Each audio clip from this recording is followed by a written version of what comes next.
Good day. What comes into your mind when we talk about human rights? Is it the right to religious freedom? The right to a fair trial on charges of a crime? The right not to be imprisoned and the right to education? These concepts are not new to us, but join me as we study or review together what these rights are to furthermore our perspectives on human rights. As what you can read on your screen, our topic will essentially only fall with the themes outlined. This is just an overview, and I am glad that your classmates, Lovely and Nirun, are joining us in today's discussion.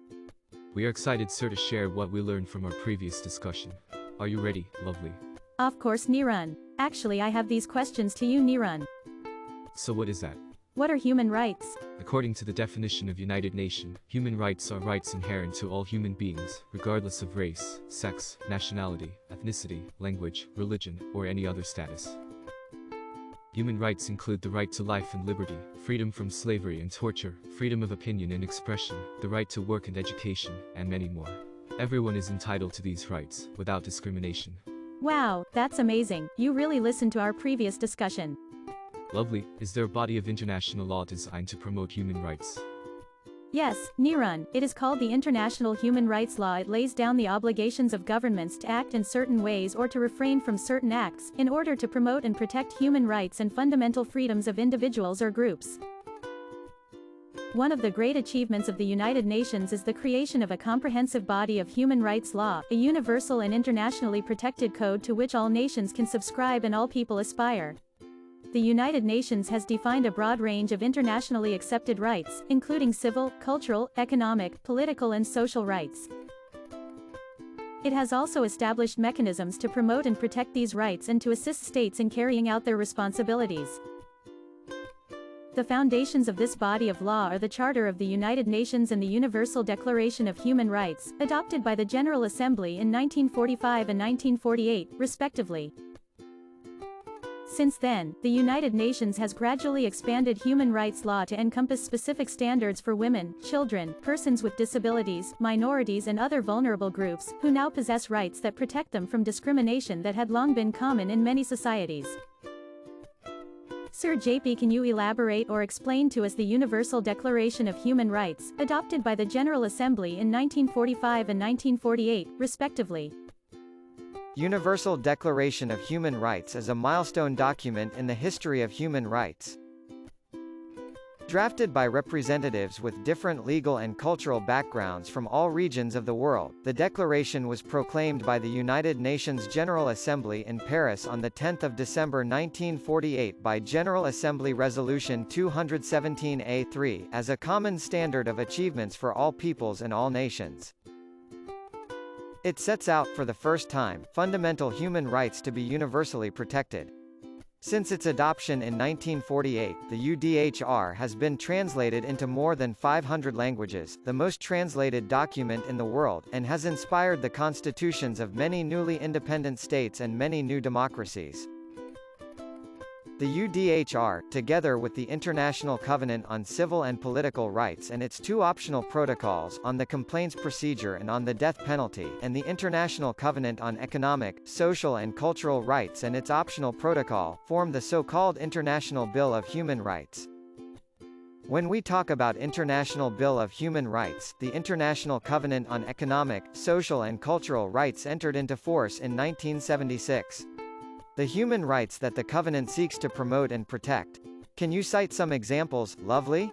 Sir, these are the right to work in just and favorable conditions, the right to social protection, to an adequate standard of living and to the highest attainable standards of physical and mental well-being, the right to education and the enjoyment of benefits of cultural freedom and scientific progress. Very good, Lovely. Another rights under IBHR, the International Covenant on Civil and Political Rights and its first optional protocol entered into force in 1976. The second optional protocol was adopted in 1989. Nirun, give us some examples? The Covenant deals with such rights as freedom of movement, equality before the law, the right to a fair trial and presumption of innocence. Freedom of thought, conscience and religion, freedom of opinion and expression, peaceful assembly, freedom of association. Participation in public affairs and elections, and protection of minority rights. It prohibits arbitrary deprivation of life, torture, cruel or degrading treatment or punishment, slavery and forced labor. Arbitrary arrest or detention, arbitrary interference with privacy, war propaganda, discrimination, and advocacy of racial or religious hatred. You both impressed me, Lovely and Nirun. Have you heard about Human Rights Council? The Human Rights Council, established on 15 March 2006 by the General Assembly and reporting directly to it, replaced the 60-year-old UN Commission on Human Rights as the key UN intergovernmental body responsible for human rights. The Council is made up of 47 state representatives and is tasked with strengthening the promotion and protection of human rights around the globe by addressing situations of human rights violations and making recommendations on them, including responding to human rights emergencies. This is so amazing when both of you really know what human rights are all about. There are advocates of human rights, can you name a few?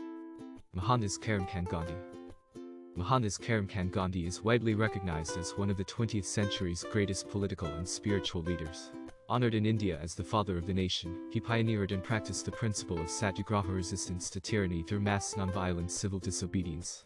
Cause 1. While leading nationwide campaigns to ease poverty, expand women's rights, build religious and ethnic harmony, and eliminate the injustices of the caste system, Gandhi supremely applied the principles of nonviolent civil disobedience to free India from foreign domination. He was often imprisoned for his actions, sometimes for years, but he accomplished his aim in 1947 when India gained its independence from Britain. Due to his stature, he is referred to as Mahatma, meaning great soul. World civil rights leaders from Martin Luther King Jr. to Nelson Mandela have credited Gandhi as a source of inspiration in their struggles to achieve equal rights for their people. Sir, I'm a fan of Eleanor Roosevelt.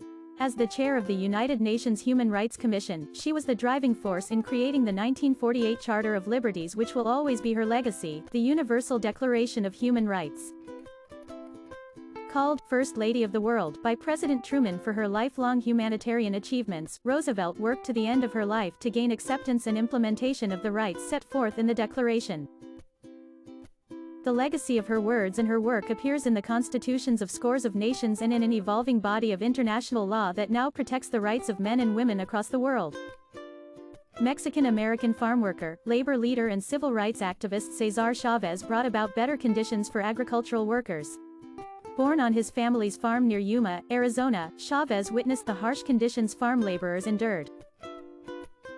Chavez changed that when he dedicated his life to winning recognition for the rights of agricultural workers, inspiring and organizing them into the National Farm Workers Association, which later became the United Farm Workers. Through marches, strikes and boycotts, Chavez forced employers to pay adequate wages and provide other benefits and was responsible for legislation enacting the first Bill of Rights for agricultural workers. For his commitment to social justice and his lifelong dedication to bettering the lives of others, Chavez was posthumously recognized with the highest civilian honor, the Presidential Medal of Freedom. How about you, sir? Nelson Mandela, he is one of the most recognizable human rights symbols of the 20th century, is a man whose dedication to the liberties of his people inspires human rights advocates throughout the world. Born in Transkei, South Africa, Mandela was the son of a tribal chief, and educated himself with a university degree and law degree. Sentenced to life imprisonment, Mandela became a powerful symbol of resistance for the rising anti-apartheid movement, repeatedly refusing to compromise his political position to obtain his freedom. Mandela was inaugurated as South Africa's first black president, a position he held until 1999.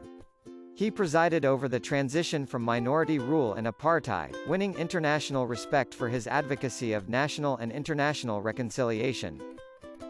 Another champion of human rights is Martin Luther King Jr. So powerful was the movement he inspired, Congress enacted the Civil Rights Act in 1964, the same year he was honored with the Nobel Peace Prize. Posthumously awarded the Presidential Medal of Freedom, King is an icon of the civil rights movement.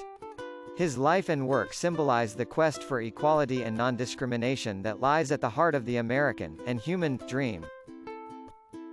Nirun, would you like to share?